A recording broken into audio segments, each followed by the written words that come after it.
Shalom, damai sejahtera bagi kita semua, anak-anak tingkat SMP. Mari kita mempersiapkan hati kita untuk mengikuti ibadah pada sore hari ini. Kita mempersiapkan hati untuk bersaat teduh. Bapa yang di surga, segala puji syukur kami naikkan ke hadapan-Mu Tuhan, karena kasih setiamu yang sungguh amat baik di dalam hidup kami. Kami bersyukur Tuhan, sampai saat ini pimpinan-Mu, kasih karunia-Mu tak pernah berhenti di dalam hidup kami. Kami bersyukur Tuhan, sore hari ini kembali kami akan mengikuti ibadah. Tuhan berkatilah ibadah kami pada sore hari ini. Di dalam nama Tuhan Yesus kami berdoa dan mengucap syukur. Amin. Pertolongan kepada kita adalah di dalam nama Allah yang menjadikan langit dan bumi. Turunlah kiranya atas kita sekalian anugerah dan sejahtera daripada Allah Bapa, daripada anaknya Yesus Kristus. Firman Tuhan berkata, Haleluya, pujilah Allah dalam tempat kudusnya, pujilah Dia dalam cakrawalanya yang kuat, pujilah Dia karena segala keperkasaannya, pujilah Dia sesuai dengan kebesarannya yang hebat. Mazmur 150 ayat 1-2. Mari kita bersyukur, kita naikkan pujian, kita bernyanyi, bersuka dalam Tuhan. Ya, mari kita bersuka bersama-sama di dalam Tuhan, sebab Dialah sumber sukacita kita. Ya, berapa banyak di antara saudara yang bersukacita pada malam hari ini? Amin. Ayo sama-sama.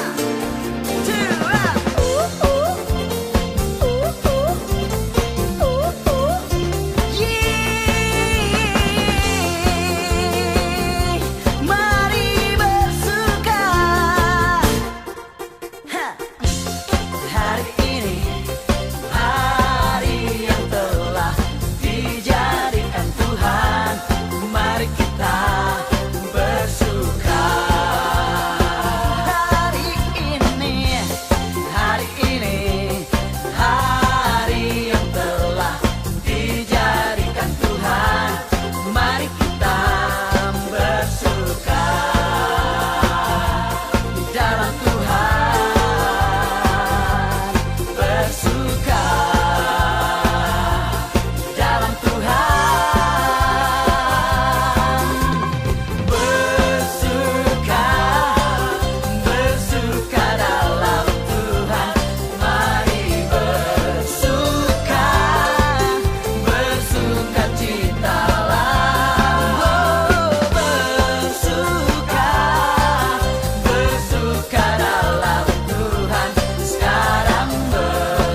Kiranya sukacita yang dari Tuhan terus mengalir di dalam hidup kita.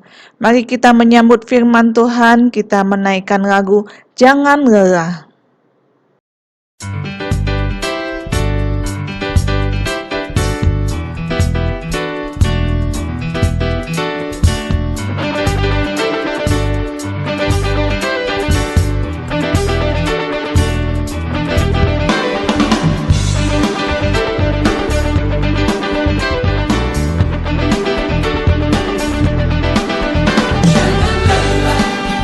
Bekerja di ladangnya Tuhan, Roh Kudus yang beri kekuatan, yang mengajar dan menopang. Tiada lelah bekerja bersamamu Tuhan, yang selalu mencukupkan akan segalanya. Ratakan tanah bergelombang, timbullah tanah yang berlubang, menjadi siap dibangun di atas dasar iman. Ratakan tanah bergelombang, timbullah tanah yang berlubang,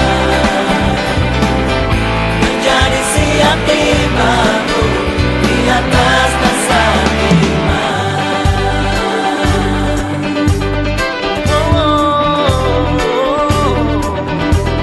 Jangan lelah bekerja di ladangnya Tuhan, Roh Kudus yang beri kekuatan, yang mengajar dan menopang. Tiada lelah bekerja bersamamu Tuhan, yang selalu mencukupkan akan segalanya. Ratakan tanah bergelombang, timbullah tanah yang berlubang, menjadi siap dibangun di atas dasar iman. Ratakan tanah bergelombang, timbullah tanah yang berlubang,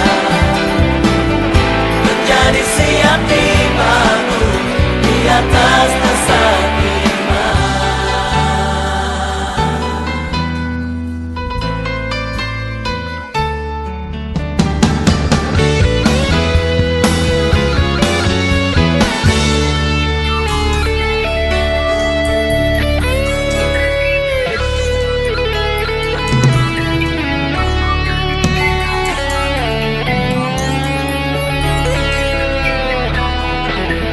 Ratakan tanah bergelombang, timbullah tanah yang berlubang, menjadi siap dibangun di atas dasar iman. Ratakan tanah bergelombang, timbullah tanah yang berlubang, menjadi siap dibangun di atas dasar iman. Ratakan tanah bergelombang, tanah yang berlubang, menjadi siap dibangun di atas dasar iman. Ratakan tanah bergelombang, timbullah tanah yang berlubang, menjadi siap dibangun di atas dasar iman.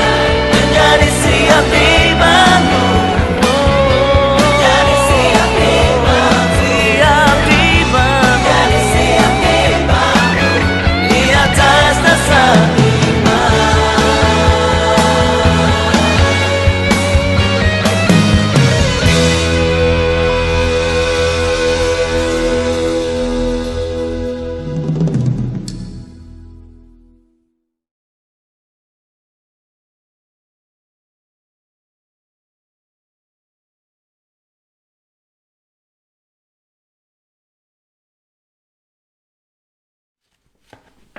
Mari kita berdoa terlebih dahulu sebelum kita mendengarkan firman Tuhan.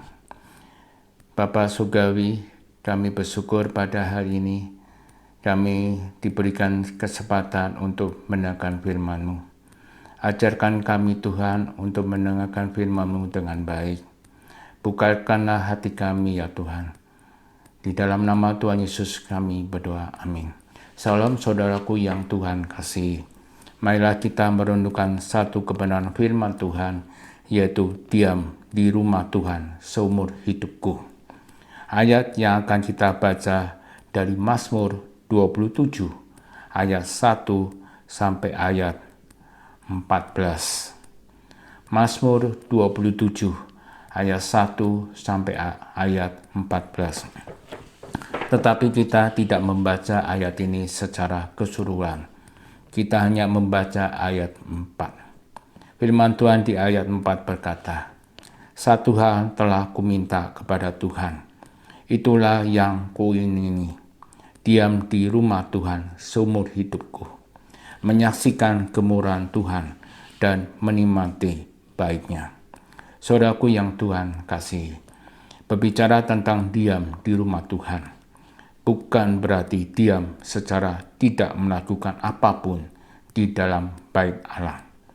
Tetapi diam di sini berarti hidup bersama dengan Tuhan dan merasakan kebersamaan dengan Tuhan dalam segala aspek kehidupan. Pemazmur mengetahui bahwa Tuhan adalah keselamatan dalam hidupnya. Karena itulah pemazmur mengungkapkan bahwa tidak ada tempat yang aman selain di dalam rumah Tuhan. Rumah di sini bukan rumah secara fisik, melainkan rumah ini merupakan kehadiran dan penyertaan Tuhan. Diam di rumah Tuhan berarti hidup di dalam kehendak Tuhan dan bernaung hanya di dalam Tuhan. Pemazmur menyaksikan kerinduan untuk menggambarkan bahwa sumber pertolongan hanya di dalam Tuhan. Rumah Tuhan sebagai simbol kehadiran Tuhan bagi umatnya. Sehingga bila kita ada di dalam rumah Tuhan, maka tidak hanya aman yang kita dapatkan, tetapi kita merasakan pertolongan dari Tuhan. Oleh karena itulah, pemazmur diam di rumah Tuhan sepanjang hidup yang ia jalani. Maka di sana kemurahan Tuhan dicurahkan. Dari apa yang disampaikan oleh pemazmur, ada dua hal. Bagaimana kita dapat memperoleh gambaran tentang relasi kita dengan Tuhan. Relasi kita dengan Tuhan itu merupakan kedekatan kita dengan Tuhan.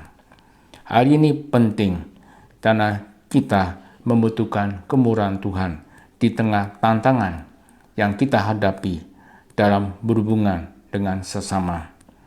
Yang kedua, relasi kita dengan Tuhan.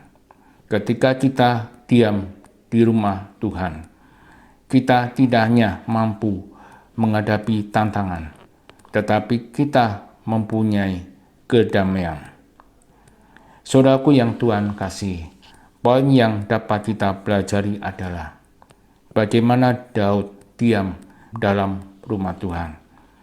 Poin yang pertama adalah apa yang dikatakan oleh firman Tuhan di ayat 1a. Satu hal telah kuminta kepada Tuhan. Saudaraku yang Tuhan kasih, firman ini mengatakan bahwa Daud ingin bersekutu dengan Tuhan. Daud menyadari bahwa tidak ada tempat yang indah selain di dalam rumah Tuhan.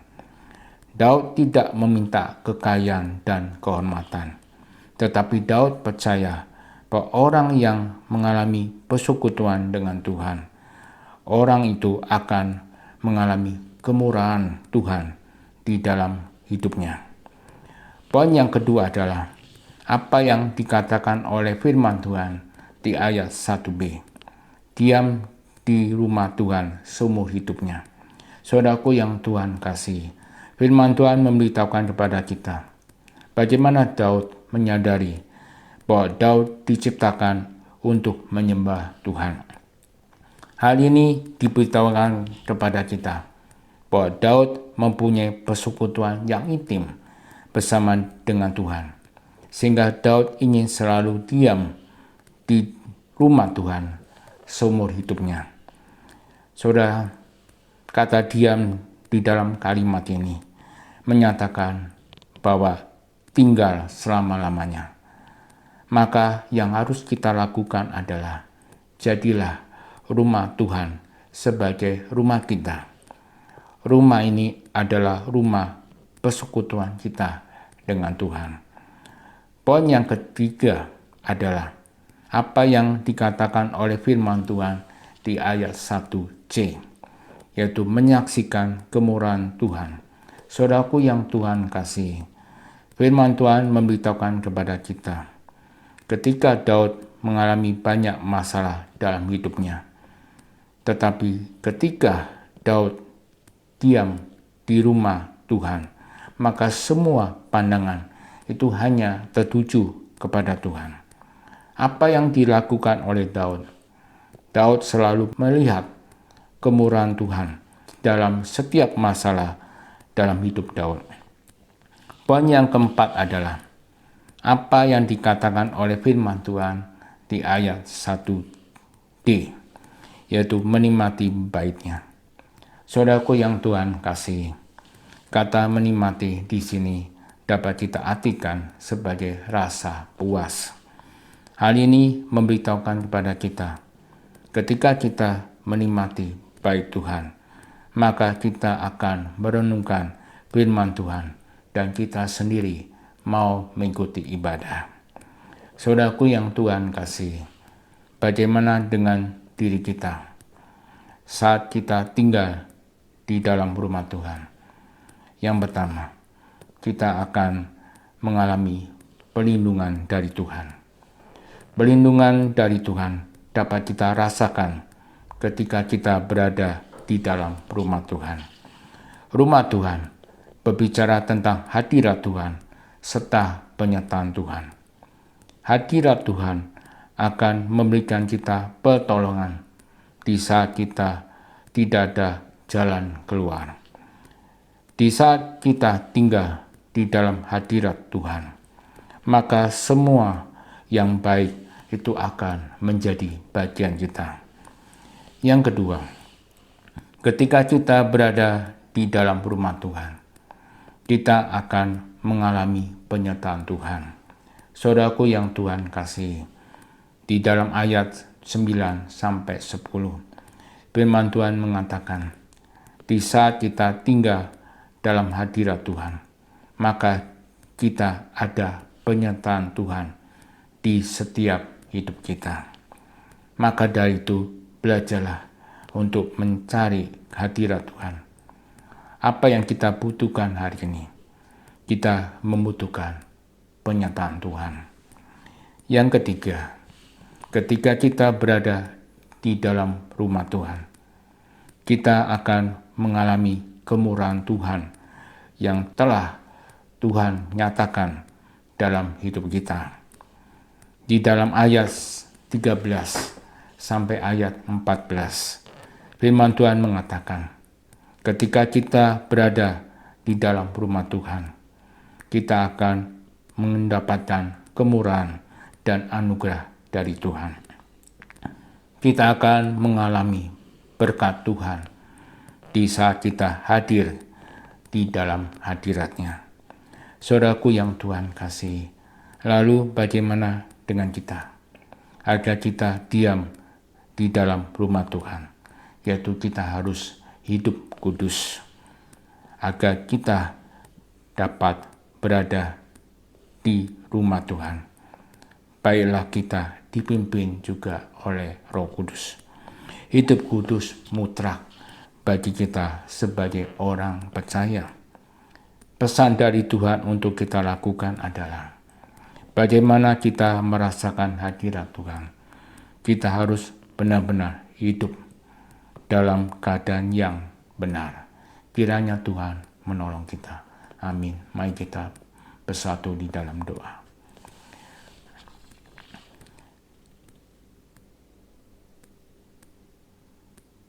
Bapa Surgawi, hamba-Mu sudah memberitakan firman-Mu. Kami selaku siswa-siswi sudah mendengarkan firman-Mu. Tuhan, kami ingin berada di dalam rumah Tuhan. Kami ingin hadir di dalam hadirat Tuhan. Tuhan sudah mengingatkan kami bahwa kita harus hidup kudus untuk menikmati hadirat Tuhan.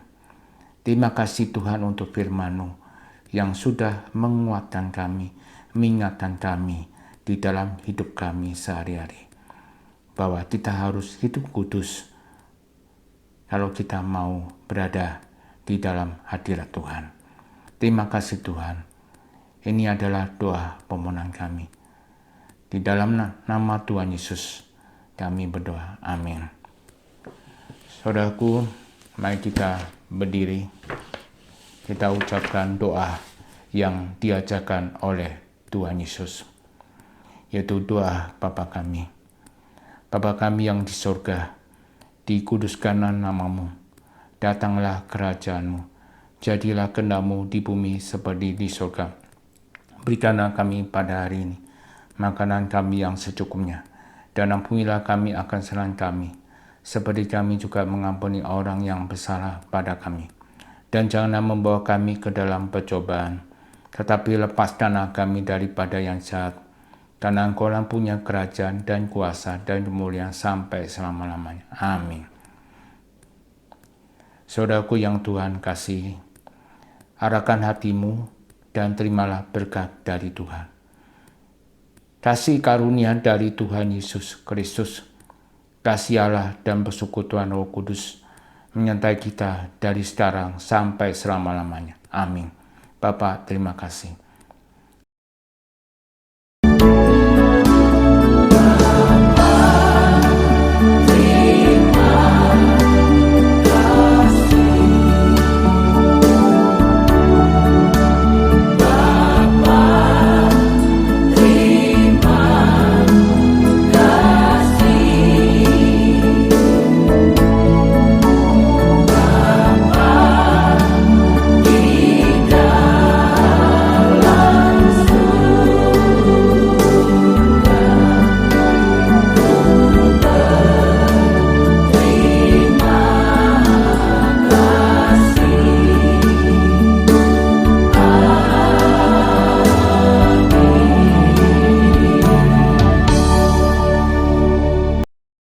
Silakan duduk.